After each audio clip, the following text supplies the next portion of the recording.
A Baltimore judge on Thursday denied an emergency motion to release Gervonta "Tank" Davis, the boxing champion she incarcerated after learning that he was spending his house arrest for a 2020 hit-and-run at a Four Seasons hotel and a $3.4 million condo that he bought in Silo Point.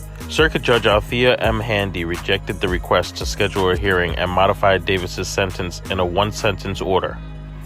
Handy had sentenced Davis to 90 days of home detention plus 3 years probation in connection to a hit-and-run that injured 4 people, including a pregnant woman, on November 5, 2020. She ordered him to spend the house arrest in Baltimore instead of his mansion in Parkland, Florida. That's when Calvin Ford, Davis's longtime coach and trainer, stepped forward in court and volunteered his home. When she found out that he was not staying there, Handy scheduled a hearing on June 1st and at the conclusion directed deputies to immediately take Davis into custody. Michael Tomko, Davis's attorney, reported that the house had one bedroom and could not accommodate his client's 24/7 security team. Tomko said his client did what he was asked to do. Throughout the hearing, Tomko repeatedly told the judge to blame the bad lawyer. Next, Tomko filed a motion for a sentence modification and then submitted an additional filing in which he reported that Davis's mansion was burglarized and ransacked. Meanwhile, Davis called the judge crazy and remarked that she was doing stuff that was not right to me from jail during an Instagram Live. Handy denied the motion for sentence modification. Davis then hired a new attorney, Andrew Graham, who filed an emergency motion for sentence modification.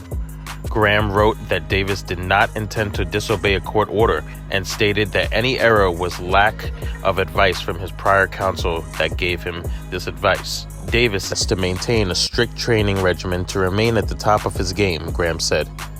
If that routine was put on hold, he said it could potentially result in the loss of millions of dollars in earning potential. Plus, he said, Davis sincerely apologizes for his emotional and ill-advised public comments about the court and its sentence. In a subsequent letter, Graham reported that he spoke with Baltimore State Attorneys Ivan Bates, who consulted with the prosecutor assigned to the case, David Owens, and both did not oppose Davis's immediate release so that he may resume his training regimen. In an email, Lieutenant Latoya Grant, a spokesperson for the Maryland Department of Public Safety and Correctional Services, said the agency is not releasing information about Davis because the case is a high-profile one.